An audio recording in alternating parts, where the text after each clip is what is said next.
Bueno,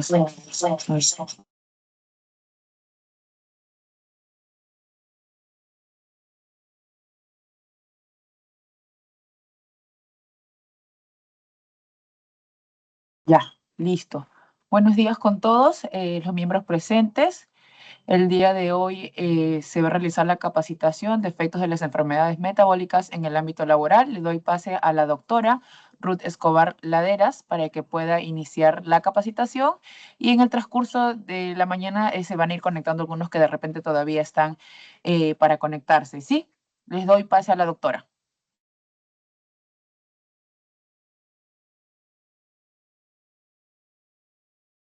Hola, buenos días con todos. Bien, vamos a dar inicio a esta capacitación eh, sobre los efectos de las enfermedades metabólicas en el ámbito laboral, pero para ello primero tenemos que conocer cuáles son esas enfermedades metabólicas. Bien, entonces, son enfermedades que se...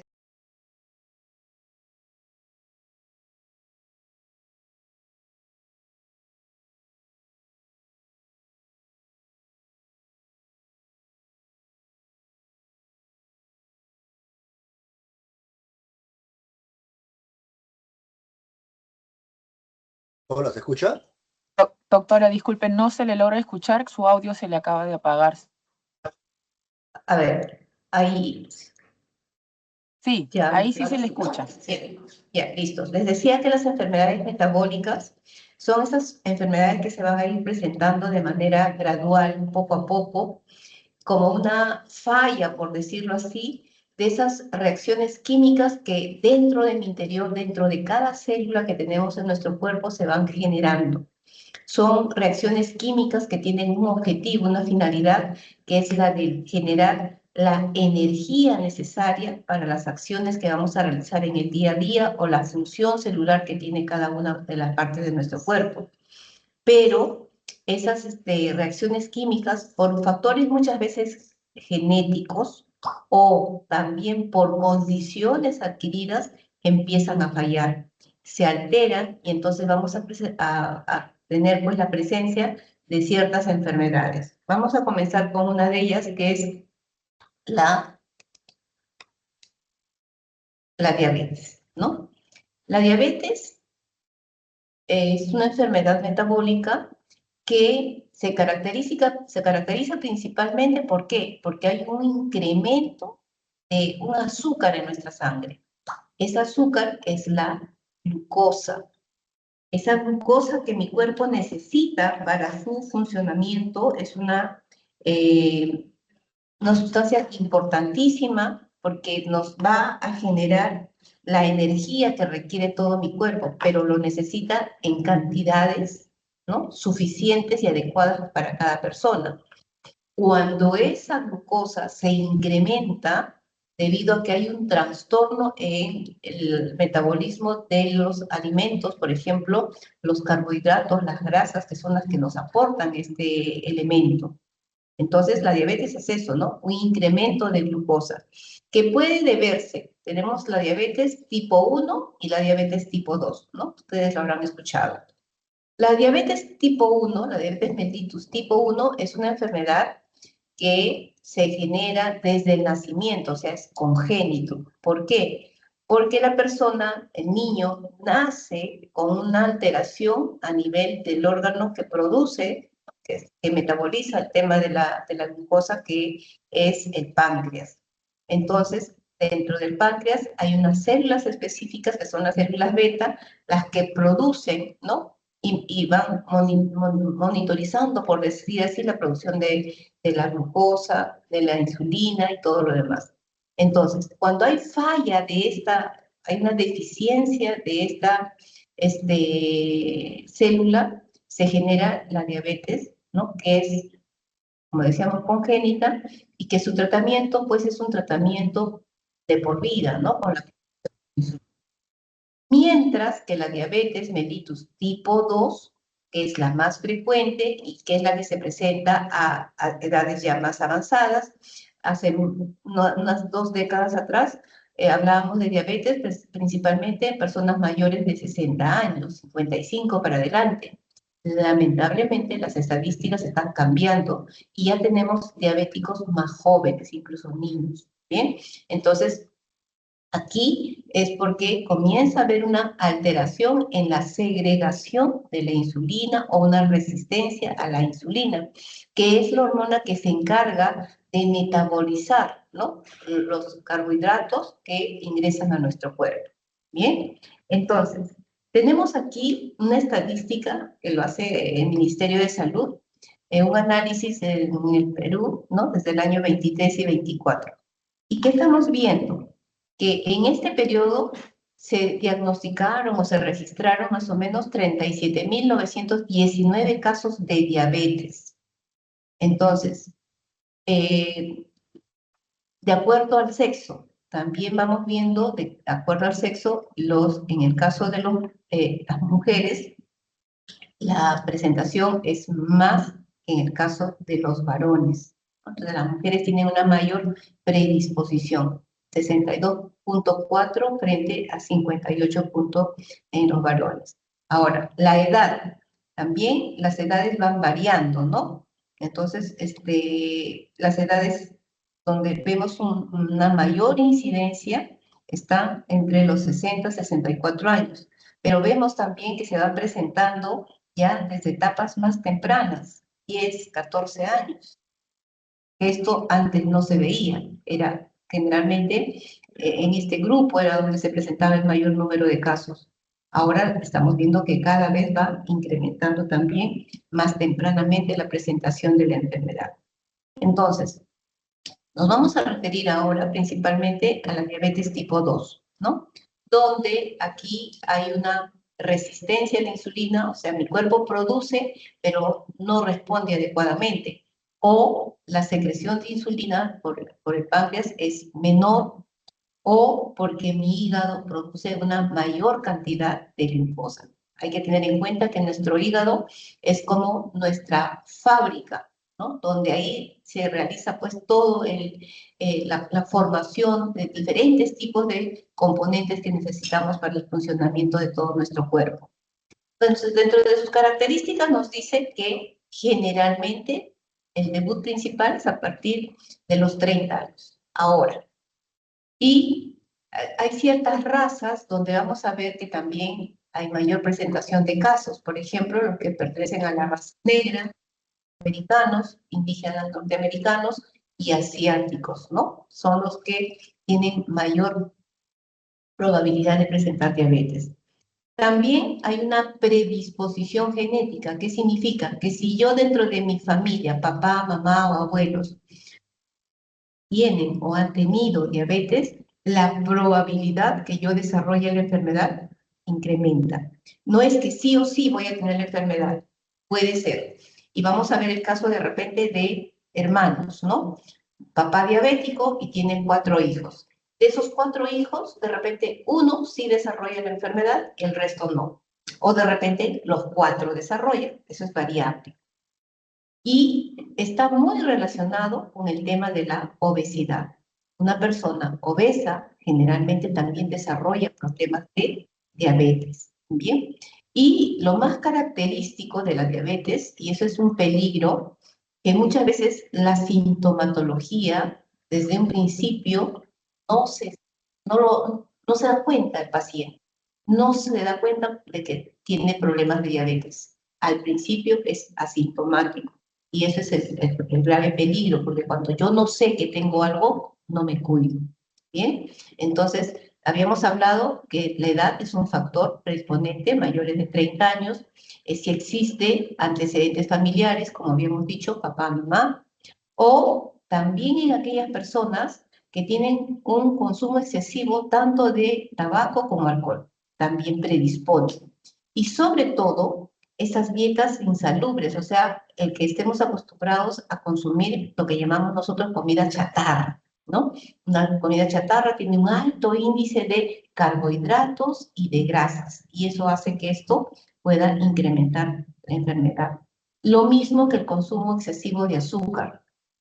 Comemos muchas bollerías, ¿no? Pasteles, tortas, helados, gaseosa, ¿no? nos da calor y lo que hacemos es tomar gaseosa para refrescarnos, pero la gaseosa tiene un alto contenido calórico y eso es lo que debemos de evitar, ¿no? El sobrepeso, el sedentarismo, no hacer actividad física y estamos acostumbrados muchas veces a solamente del trabajo a la casa y de la casa al trabajo y no practicamos ningún tipo de actividad física. Eso también es un riesgo.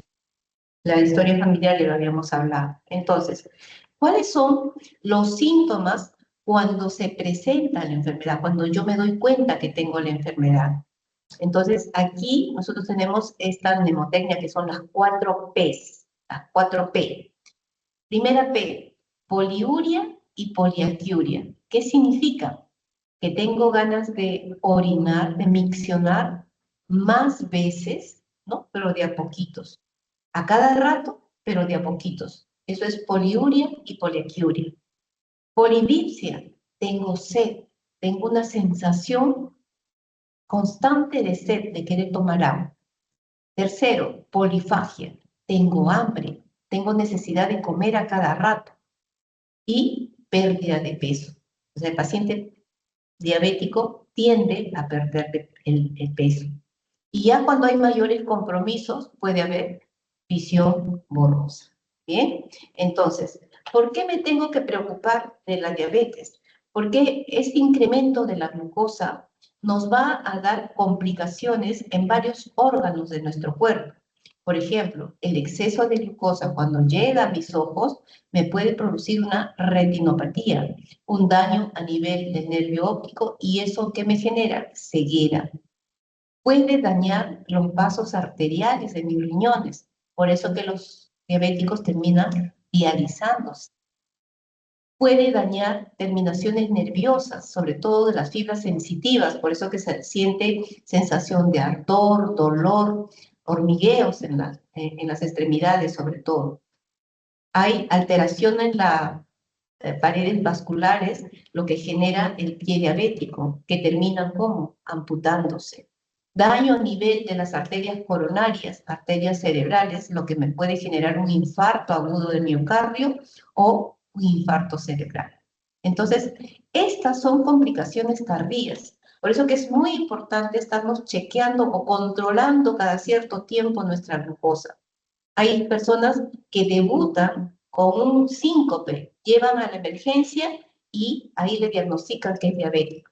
Pero ¿cuándo empezó a ser diabético? Probablemente años atrás, 2 años, 3 años, 4 años, y no se dio cuenta porque nunca se hizo un control. Por eso que es muy importante el chequeo constante de estos niveles de glucosa.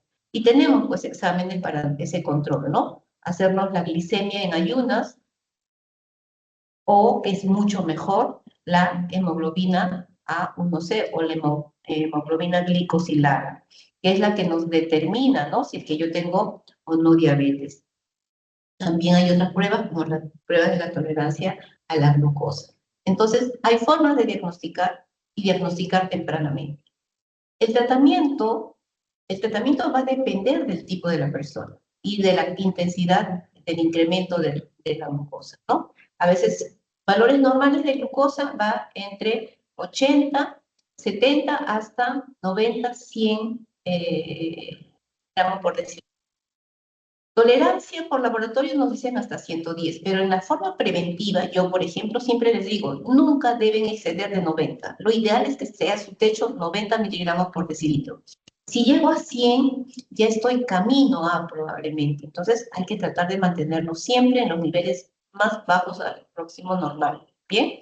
Entonces, muchas veces cuando ese nivel de glucosa no es tan alto, se puede manejar solo con dieta, mejorando el estilo de vida, ¿no? Bajando de peso, comiendo de manera adecuada. Pero no siempre responde a la dieta. Si le sumamos el ejercicio, las dos juntas pueden manejar y hacer que la glucosa se estabilice más o menos. Entonces, dieta y ejercicios en un principio, si es que los niveles no son tan altos. Pero ya dependiendo del tipo del paciente, cuando se le evalúa, se le tendrá que dar pues un tratamiento ya más específico, ¿no? Con medicamentos. Pero lo que yo le debo sumar a mi estilo de vida, ¿no? Saludable, debemos tener alimentación variada, equilibrada, balanceada, realizar actividad física, 30 minutos todos los días, es lo ideal. Dormir bien. Muchas veces dormimos 3 horas, 4 horas, 5 horas, porque tengo mucho trabajo, tengo mucho que hacer, no descanso bien. El sueño hace que durante ese periodo de sueño mi cuerpo se prepara para hacer o tener un mejor metabolismo. Si no le doy el tiempo, entonces se empieza a alterar. Por eso que es muy importante el dormir de manera efectiva sus 8 horas y evitar, obviamente, el que hemos dicho, el consumo de tabaco y de licor. Nada de cigarro ni de licor. Y estar, pues, emocionalmente también en equilibrio, ¿no? A veces el estrés, la ansiedad también son desencadenantes. Por eso que es muy importante seguir estos pilares para mantenerse en buenas condiciones. La diabetes, como hemos visto, es una enfermedad que se está incrementando. Y entonces, cuando yo hago un examen en alguna empresa, vamos a encontrar un gran porcentaje de trabajadores que tienen diabetes. Y por las complicaciones que la diabetes da, es un trabajador que muchas veces se va a ausentar, va a tener problemas de salud, que va a disminuir su capacidad productiva, concentración, se puede accidentar, muchas cosas le pueden pasar en el trabajo. De tal forma que en el Ministerio de Trabajo, el Ministerio ha sacado esta normativa, el Ministerio de Salud ha sacado esta normativa, ¿no? Que es precisamente la ley con su reglamento 28553, donde establece que en las empresas se debe hacer un programa de vigilancia de esta enfermedad, identificar quiénes son diabéticos para poder tomar medidas preventivas y poder adaptar el puesto de trabajo a la persona, ¿no? Entonces, miren la trascendencia de esta enfermedad, que ha sido necesario sacar un dispositivo legal para ayudar a prevenir la enfermedad. Tenemos un dispositivo legal que nos obliga a controlar, a hacer prevención de esta enfermedad. Bien, entonces esto es en cuanto a diabetes. Otra enfermedad metabólica son las dislipidemias. ¿Qué viene a ser la dislipidemia?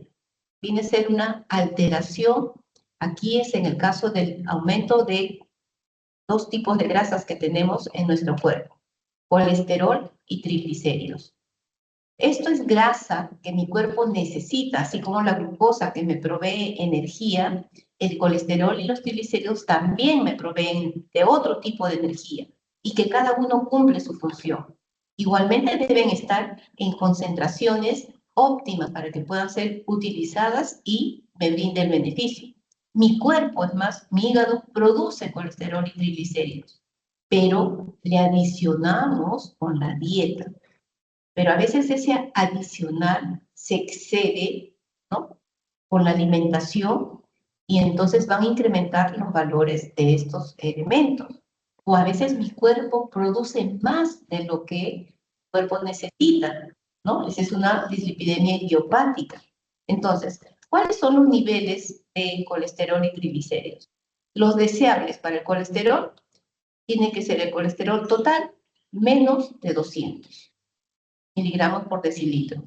Pero el colesterol se divide también en varios tipos de colesterol, el LDL y el HDL. El LDL, que es el colesterol malo, es el que yo debo evitar que suba, eso no debe exceder los 100 miligramos por decilitro.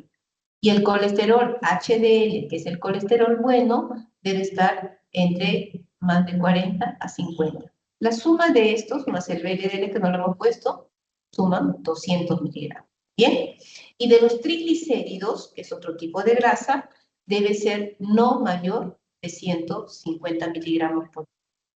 Entonces, estos son los niveles que yo necesito para que mi cuerpo funcione correctamente. Pero se puede elevar. Y esa dislipidemia puede ser primaria, igual que la diabetes, ¿no? Primaria o secundaria. Primaria, hay una dislipidemia familiar, ¿no? Que se hereda. ¿no? Alteración de un gen que hace que se incrementen los niveles. Y la dislipidemia secundaria, que es adquirida, y eso es por falta de una mala alimentación, falta de actividad física, ¿no? Consumo excesivo de grasa. Pero que también esta dislipidemia puede ser como consecuencia de otra patología que pueda tener, como por ejemplo el obeso. El obeso se acompaña de dislipidemia. El diabético también puede desarrollar dislipidemias. Las enfermedades como el hipotiroidismo, la insuficiencia renal, también puede generar dislipidemia. Y en el tema de ambientales está, pues, ¿no? La dieta y la falta de... ¿Bien? Entonces, normalmente la dislipidemia leve no me genera ninguna sintomatología. Al principio no sentimos nada. Cuando hay compromiso a nivel vascular, sobre todo, es donde empezamos a tener problemas o alguna evidencia de que la enfermedad se está presentando. Entonces, esta dislipidemia, ¿cómo afecta en la piel? En la piel, esta grasa, este colesterol, estos triglicéridos, se van a depositar sobre las superficies de la piel, ¿no? Que puede ser, son depósitos de colesterol, que pueden estar en los tendones, ¿no? Debajo de la piel, generando los santomas y los santelasmas, ¿no? Que es grasa, es colesterol que se deposita en el tejido celular subcutáneo, en el tema de los santelasmas, y en los tendones, sobre todo a nivel de la rodilla, los codos, ¿no? Es donde se acumula esa grasa. Pero también esta grasa, este colesterol, sobre todo el colesterol malo, el LDL, se va también un poco adosando a las paredes de las arterias. Aquí estamos viendo una arteria libre, limpia, las paredes totalmente libres de grasa, por donde discurre la sangre en cantidades normales. Pero cuando ya empieza a haber depósitos de esta grasa en la arteria, va obstruyendo, va cerrando su luz, cada vez se hace más pequeño, entonces disminuye, esto se llama ateroesclerosis, ¿no? Es una capa de grasa que disminuye la luz vascular. ¿Y esto qué me puede generar? Me puede generar problemas coronarios, un infarto del miocardio, infarto agudo del miocardio. Me puede generar un problema, ¿no? Cerebral, ictus, porque obstruye el pasaje de la sangre. O puede, a nivel de miembros inferiores, ¿no? Estarnos la enfermedad arterial periférica, donde hay, como ustedes ven, esta arteria también ha sido obstruida y por lo tanto el pasaje de sangre se ve alterado. Entonces, esto es lo que nos genera la dislipidemia. ¿Cómo lo tratamos? Principalmente con dieta.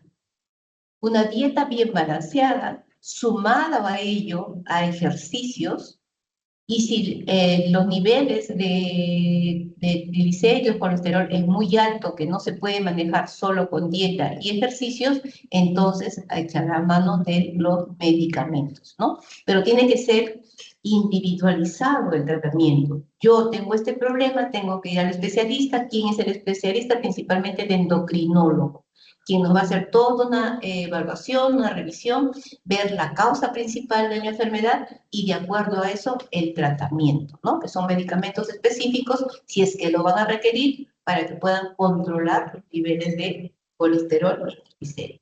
Bien, no hay normas para el tema de las dislipidemias, así como la diabetes, todavía no, pero en el ámbito laboral nos va también a generar ciertas dificultades, como vamos a ver.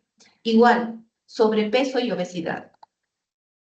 El sobrepeso y la obesidad ahorita se están tomando bastante en cuenta porque a nivel mundial ya se considera como una epidemia, ¿no? Porque hay mucha gente obesa y con sobrepeso. Entonces, comenzamos muchas veces con el sobrepeso y que poco a poco podemos ir incrementando y llegar al tema de la obesidad. No es lo mismo sobrepeso y obesidad. Estos términos están en relación al índice de masa corporal. Mi índice de masa corporal, a ver, Aquí, en el Perú, miren cómo está. Estas son nuestras cifras en el Perú. 63.1% de mujeres obesas y o sobrepeso. Y 56.8% de hombres también con obesidad o sobrepeso. Miren, más de la mitad de los hombres, mucho más de la mitad de las mujeres ya tienen problemas de obesidad o sobrepeso. Y niños, ¿no? Niños, 60% de los niños también sufren de obesidad o sobrepeso. Esto es un problema. Ahora, les decía que la obesidad, para yo saber si soy obeso o no, tengo que medir, llegar a un nivel, y ahí tenemos un índice, ¿no? Que es el índice de masa corporal. Es el que se usa, ¿no? Generalmente, pero también hay otras formas de... Pero el que más utiliza el índice de masa corporal. ¿Qué significa? Para estar en mi peso ideal, ese índice de masa corporal que sale de una operación, una ecuación entre mi peso y mi talla, debe ser entre 18 y 24.9. Ese es un peso saludable. Si está por debajo de 18, hablamos de bajo peso. Si está entre 25 hasta 30, hablamos de sobrepeso. Si pasa de 30, ya hablamos de obesidad. Pero la obesidad se clasifica también en primer, segundo y tercer grado. Obesidad de primer grado, de 30 a 35. Obesidad de segundo grado, de 35 a 35 a 40. Y mayor de 40 ya es obesidad de tercer grado u obesidad mórbida. Bien, entonces ahí nos debemos pasar con el índice de masa corporal, que es el que más se utiliza. Ahora, la obesidad, de acuerdo a la distribución de la grasa en el cuerpo, ¿no? La distribución, y hablamos de la distribución fenotípica, hablamos de una obesidad androide y una obesidad ginecoide. Androide es cuando hay una mayor acumulación a nivel de grasa abdominal. Y esto es más frecuente en quienes, en los varones. Acumulación de grasa abdominal, que una de las mayores consecuencias que puede tener es problemas coronarios, o sea, problemas a nivel del corazón. Y en el caso de la obesidad ginecoide, en las mujeres principalmente, tiene acumulación de grasa en las caderas y el muslo, ¿no? Por eso en forma de pera en las mujeres y en forma de manzana en los varones. Entonces, aquí, por esta acumulación de grasa en caderas, muslo, más afecta a nivel de articulaciones, ¿no? Rodilla, cadera. Ahora, la obesidad, de acuerdo a su etiología, también puede ser un problema genético, que es muy poco frecuente, pero puede ser también secundaria por el consumo de algún medicamento. Hay personas que de repente por alguna enfermedad están consumiendo corticoides, ¿no? O sufren de enfermedades como el hipotiroidismo, pueden tener problemas de obesidad. Y la obesidad primaria, desconocida y que muchas veces tiene que ver con los hábitos alimentarios. ¿Bien? Entonces, ¿por qué es importante tratar la obesidad? Porque hemos dicho que a nivel estadístico nos está diciendo que está incrementándose los niveles de presentación de obesidad en el mundo. Y que además la obesidad no es solamente que tengo obesidad, sino que se acompaña de otras patologías. Estas, como hemos visto, ¿no? La diabetes lo tiene el obeso. El obeso puede tener diabetes, entonces se acompañan estas enfermedades. Hay una asociación con comorbilidades. Y lamentablemente, los efectos que vamos a presentar son a largo plazo, ¿no? El gordito vive feliz a los 20, 30, 40 años. Como dicen, el más alegre es el gordito, pero vamos a ver cómo está a los 60, 70 años, con todas las complicaciones. Entonces, es importante estarnos controlando, porque esta es una enfermedad crónica que va avanzando poco a poco, y si yo no lo detecto a tiempo, no lo controlo a tiempo, voy a tener complicaciones. Entonces, el sedentarismo es una de las causas que ahora, ¿no?, nos está llevando al tema del sobrepeso y la obesidad. La falta de actividad física, acompañada ¿de qué? De la mala alimentación, comida chatarra, bebidas preparadas, ¿no? Que tienen un alto contenido calórico, el estilo de vida que tenemos y el consumo de algunos medicamentos. En pocos casos también el tema genético, ¿no? No es lo más frecuente es la alimentación. Hay que tener en cuenta que muchas veces cuando uno llega a tener este problema de la obesidad, comienza a preocuparse, ¿no? Y tratan de bajar de peso, pero no porque les preocupe en sí el estar gordito, sino por la parte estética. Ya no me veo bien, la ropa no me queda, ¿no? Se me hace difícil. Quiero bajar por eso. No pienso en la enfermedad, sino en la parte estética.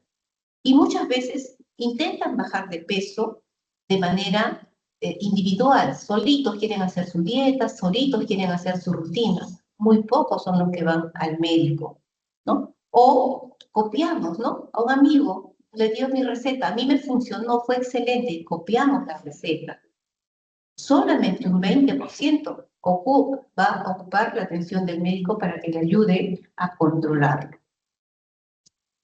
Vamos a tener una infinidad de complicaciones, porque la obesidad me va a dar problemas endocrinológicas, ¿no? Puede haber diabetes, resistencia a la insulina, síndrome metabólico, dislipidemia, otras, digestivas, ¿no? Litiasis, hernias, flatulencias, respiratorias por la obesidad, me da la apnea del sueño, infecciones respiratorias, reumáticas, problemas de artrosis a nivel de cadera, piernas, a nivel ginecológico en las mujeres, ¿no? Hay una alteración hormonal, metrorragia, menorrea. Puede estar relacionado con cáncer, ¿no? De diferentes áreas. Problemas cutáneos, los que ya habíamos dicho, ¿no? Los antelasmas o santomas. Pero además puede haber cambios en la coloración por problema vascular, las estrías que se generan en la piel, lesiones de hongos por maceración, esas zonas de pliegue entre los rollitos, ¿no? Hay caída de cabello. A nivel en las mujeres, ¿no? Puede generarle la mujer embarazada, preeclampsia, malposición fetal, partos prolongados. También nos puede dar problemas neurológicos, cefaleas, insomnios, problemas sexuales, disfunción sexual o impulsividad sexual o también rigidez, ¿no? Con impotencia, problemas psicológicos, miedo, inseguridad, pérdida de la autoestima, problemas sociales. Muchas veces el gordito es el punto de chacota, ¿no? Todos le toman el pelo y eso genera un daño emocional, ¿no? Baja su autoestima, por eso que muchos terminan a veces ¿en qué? En suicidio. Entonces estamos viendo cuáles pueden ser múltiples las consecuencias o las complicaciones que nos puede dar el tema de la obesidad. Por eso lo tenemos que controlar. Lo diagnosticamos, como ya les había dicho, por el índice de masa corporal, ¿no? El peso saludable, que hemos dicho, 18,5 a 24,9, menos de esto, bajo peso, hasta 29,9, sobrepeso, y de aquí para acá, obesidad. Pero hay casos específicos donde de repente hay personas que hacen ejercicio, hacen musculatura, y se les ve, pues, al momento de pesar, un peso alto, pero no está en sobrepeso ni obeso. Entonces, para eso tenemos otras medidas que son, por ejemplo, porcentaje de grasa corporal o medidas con instrumentos. Lo importante es diagnosticar. Tratamiento. Comenzamos con la dieta. Hemos dicho que muchas veces la dieta es la que hace que uno suba de peso. Entonces tenemos que ceñirnos a una dieta balanceada, una dieta que esté adecuada para las necesidades. Si yo subo de peso es porque estoy comiendo más de lo que mi cuerpo necesita. Actividad física a todas las edades. No solamente la actividad física es para jóvenes, no, también es para los adultos. Todos debemos hacer actividad física, evitar el sedentarismo. Y si tenemos el problema, tratamiento psicológico, apoyo emocional para poder sobrellevar de repente los problemas que habíamos mencionado. Tratamiento farmacológico, si es necesario. Si la dieta, el ejercicio no funciona, hay tratamiento farmacológico, pero que lo tiene que recomendar el médico. Muchas veces no responde, llegaremos a la cirugía, pero tiene que ser pues con una especialista que sea de garantía, no a cualquier lugar. ¿Bien? Manejo, hemos dicho, Todo lo que es esta comida chatarra, evitarlo, sobre todo las bebidas edulcoradas, tratar de tomar solo agua, agua sola, evitar el consumo de licor, de cigarro, dormir bien. Cuando no duermo bien, hemos dicho que nuestro sistema metabólico se altera, ¿no? Enzimas, hormonas que se van alterando y incluso uno dice, yo no como mucho, pero engordo. ¿Cuántas horas duermes? Ah, bueno, ahí sí tengo problemas, no puedo dormir más de 4 horas. Eso también altera. Duerme bien, hacer actividad física y la alimentación saludable y la hidratación adecuada. Eso es lo que debo manejar. Bien, el otro tema es la hipertensión arterial. La hipertensión arterial viene a ser un incremento, ¿no?, de la presión que se da en los vasos arteriales, ¿no?, en las arterias principalmente. Cuando mi corazón bombea, cada latido, cuando yo siento que mi corazón late, se contrae, es porque está impulsando. Con esa fuerza contráctil sale la sangre. Tiene que salir con esa fuerza para que la sangre pueda ir y distribuirse a todo mi cuerpo. Entonces, esa fuerza muchas veces se ve alterada por ciertos factores y hace que esa presión se incremente.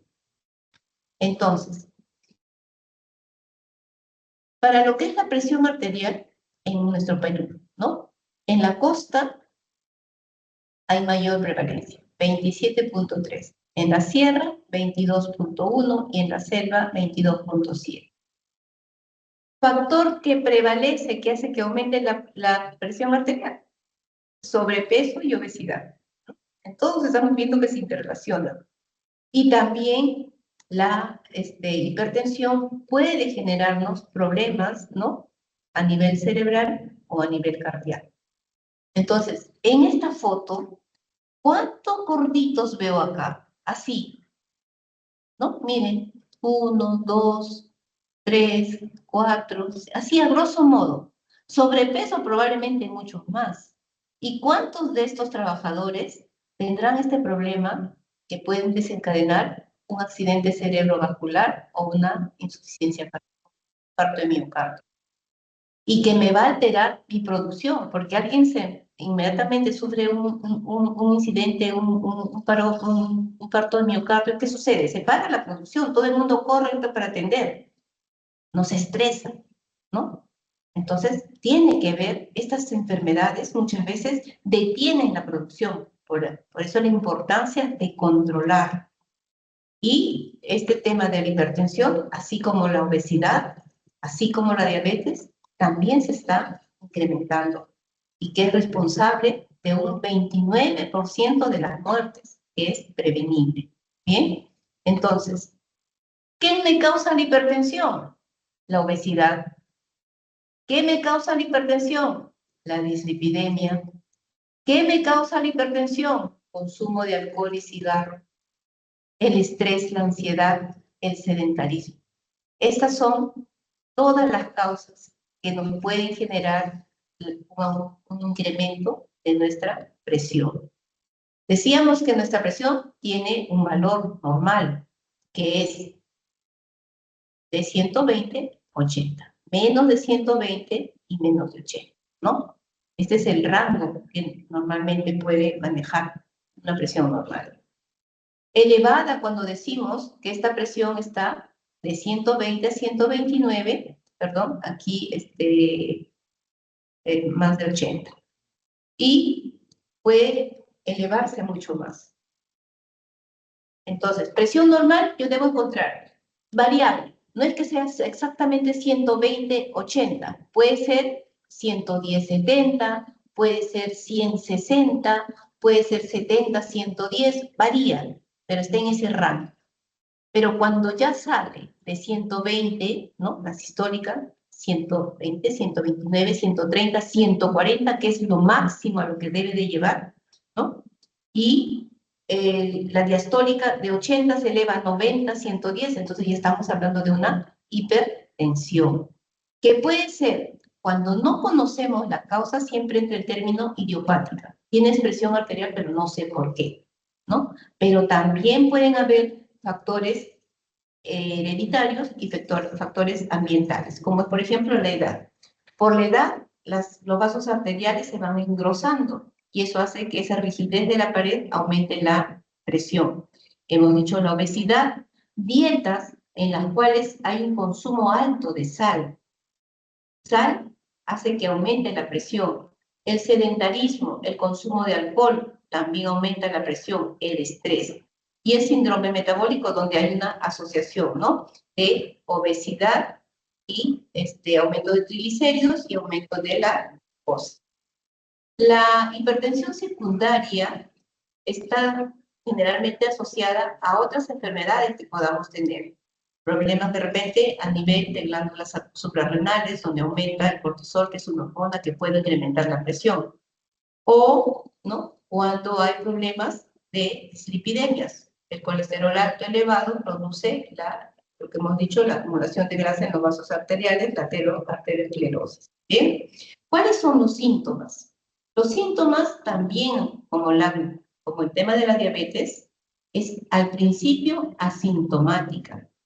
Mi presión está alta, pero mi cuerpo está resistiendo y está tratando de mantenerlo en equilibrio. No me doy cuenta. Por eso va dañando poco a poco internamente órganos. Y en algunas oportunidades comienza a presentar cierta sensación de dolor de cabeza. Y en algunos incluso presentan un zumbidito en el oído, ¿no? Lo que llamamos los tinnitus. Nos está avisando de que la presión está incrementándose. Pero ya cuando está complicado es que vamos a tener, ¿no? Porque hay una hipertrofia ventricular. Les decía que cuando la sangre sale de mi corazón es porque mi músculo cardíaco se contrae, ¿no? Con fuerza. Cuando la presión está alta, para que la sangre salga bien, mi corazón tiene que contraerse más, hacer más fuerza. Entonces el corazón, ¿qué se va haciendo? Se va haciendo más musculoso. Hay una hipertrofia, va creciendo esa masa muscular. Y al crecer el músculo, se va como que alterando las válvulas, ¿no?, que tiene mi corazón. Y eso me va a dar complicaciones, una insuficiencia cardíaca, ¿no?, y una angina. Tenemos aquí corazón, estas son sus paredes normales, pero conforme va haciendo más esfuerzo, se va engrosando el corazón y estas válvulas se van alterando, trayéndome como consecuencia problemas, ¿no? Y otra complicación también grave de la hipertensión es un daño renal, una insuficiencia renal que termina uno dializándose. Cuando hay accidentes cerebrovasculares, por esa fuerza de la presión se puede romper un vaso sanguíneo, nos da el infarto a nivel del corazón, un infarto del miocardio, y si es a nivel cerebral, una hemorragia cerebral, ¿no? Si son complicaciones a nivel cerebrovascular, vamos a tener este ataque isquémico que puede ser transitorio o el ictus, o puede ser progresivo, con una encefalopatía, dolor, náuseas, vómitos, con alteración de la conciencia y puede hasta morir la persona, ¿no? A veces vamos a sentir, ¿qué cosa? Un poquito de adormecimiento en la cara, en las manos, ¿no? Un poquito de dificultad para hablar y tenemos poco tiempo para poder ser atendidos. ¿Puede dañar la vista? Sí, porque esa presión arterial puede generar daño a nivel del nervio óptico y eso nos genera una ceguera, una retinopatía. En el corazón, en las arterias, por la fuerza, puede generar debilitamiento de las paredes de los vasos sanguíneos y se genera una aneurisma que en cualquier momento se puede romper y dependiendo de cuál sea la arteria dañada, va a ser el compromiso que se pueda presentar. Entonces, cuando tenemos un problema, un diagnóstico ya de presión alta, debemos tener un tratamiento. Un tratamiento. Cuando estamos en valores de 140 mayor, 180, 120, la diastólica más de 120, esta es la más peligrosa, tenemos que ir inmediatamente al tratamiento médico. ¿Bien? Tratamiento preventivo, estilo de vida, cambiar, controlar nuestro peso, actividad física, reducir el consumo de alcohol, alimentación controlada, la sal en poca cantidad, evitar el cigarro, ¿no? Esto es lo que yo debo hacer de manera preventiva. Y si ya tengo el problema de la presión, pues el tratamiento farmacológico. ¿Bien? Entonces, todas estas enfermedades van a generarnos ciertos conflictos en el trabajo. Si una persona está obesa, tiene diabetes, tiene dislipidemia, va a necesitar control médico, citas, descansos médicos, porque se van a sentir de repente con las complicaciones de la enfermedad. Y ese ausentismo definitivamente es perjuicioso para la institución, para la empresa, porque es un trabajador que ya no está yendo a laborar y por lo tanto disminuye la producción. O puede suceder, me siento mal, estoy con dolor de cabeza, pero igualito voy a trabajar porque soy responsable y quiero ir a trabajar. Pero me siento tan mal, desganado, decaído, que se genera lo que conocemos nosotros, el presentismo.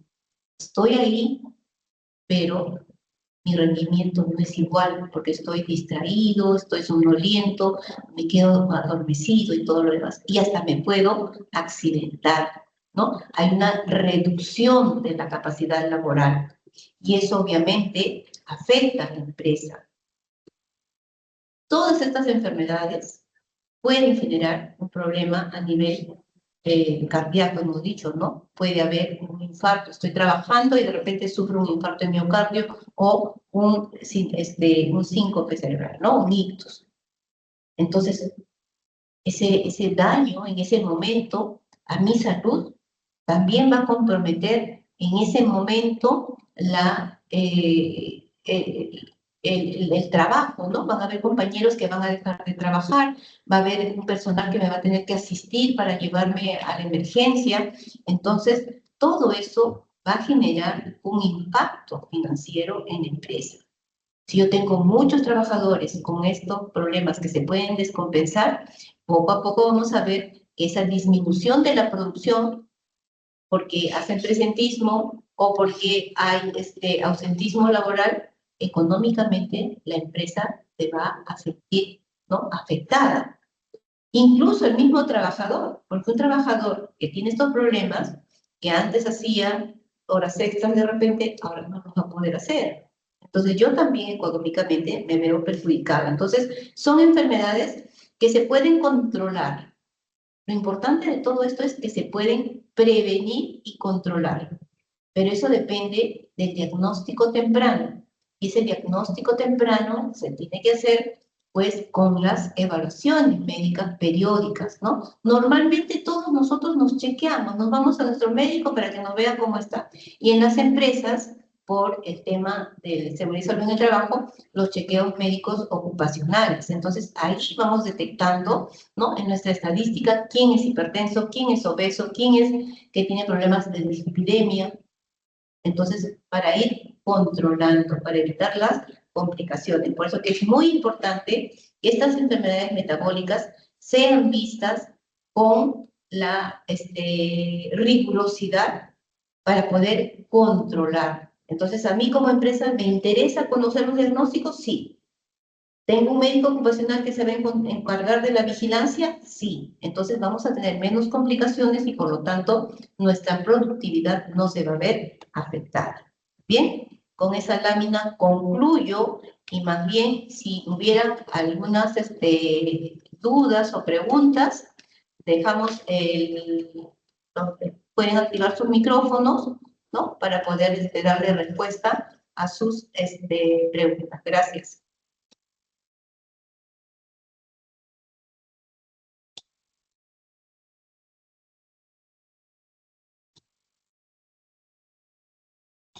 A ver, ¿alguna pregunta, alguna duda que haya quedado respecto del tema?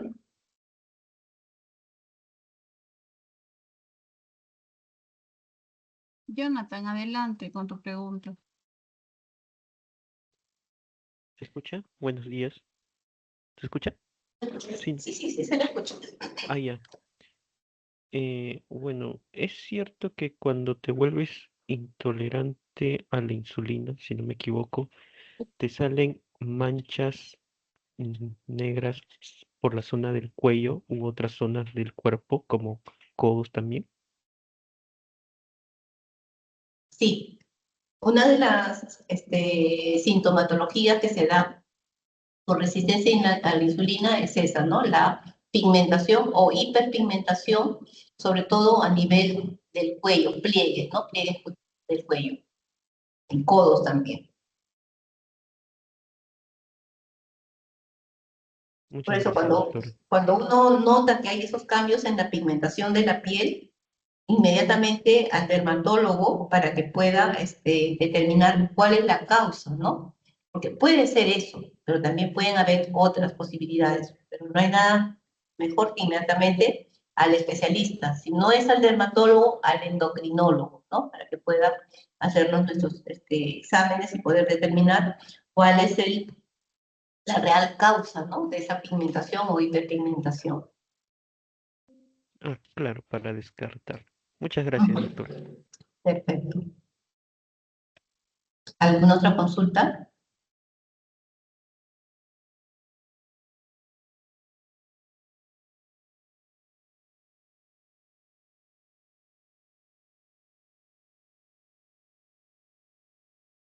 Chicos, de repente quieren hacer otra consulta a la doctora.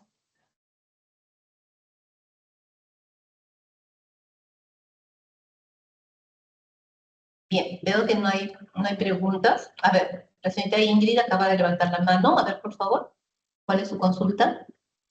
Buenas tardes, doctora y compañeros. Doctora, una consulta. Cuando hay elevación del triglicérido y colesterol, ¿algunos de los síntomas también son los dolores de cabeza o no tienen ninguna relación?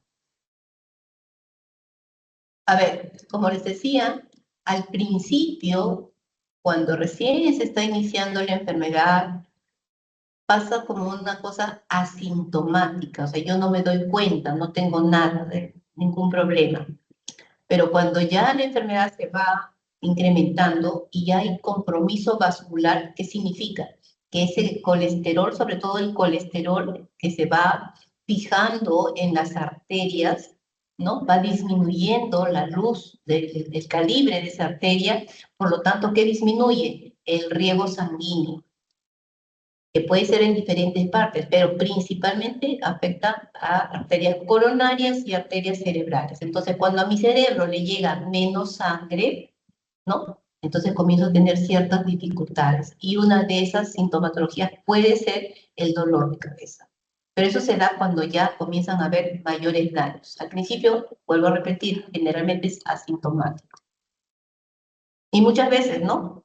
Los pacientes cuando tienen dolor de cabeza, lo primero que piensan es en, uy, de repente está elevado tu colesterol. Es lo primerito que se nos viene a la cabeza. Pero no es la primera causa de dolor de cabeza la dislipidemia. El dolor de cabeza puede tener muchos otros factores, por eso hay que descartarlo, ¿no? Para poder determinar si es o no es en realidad como resultado de ese problema de la dislipidemia, esa cefalea o dolor que se pueda tener. Pero hay que descartar otras patologías también, ¿sí?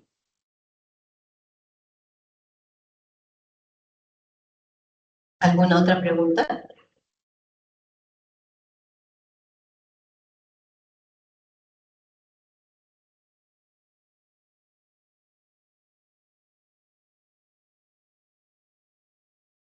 Bien, veo que en el chat tampoco veo que hayan escrito. No hay nada escrito, entonces debo entender que con esto estaríamos ya terminando la capacitación y espero que esto les sirva como un recordatorio, ¿no? Para el cuidado que debemos tener de nuestra salud. Vamos al médico, no cuando estoy mal, sino por el contrario, hoy me siento bien y garantizar que realmente esté bien y no es que mi cuerpo se está tratando de compensar, porque eso es lo que sucede. Mi cuerpo trata de mantenerse bien hasta cuando ya no resiste, ya no puede, entonces empiezan los síntomas, recién me preocupo, me doy cuenta y yo ya estoy de repente con mayor daño. Por eso que es importante la prevención. Bien, muchísimas gracias. Muchas gracias, doctora Ruth, por el tiempo que nos ha dedicado para poder realizar esta ponencia y gracias a todos nuestros compañeros que participaron.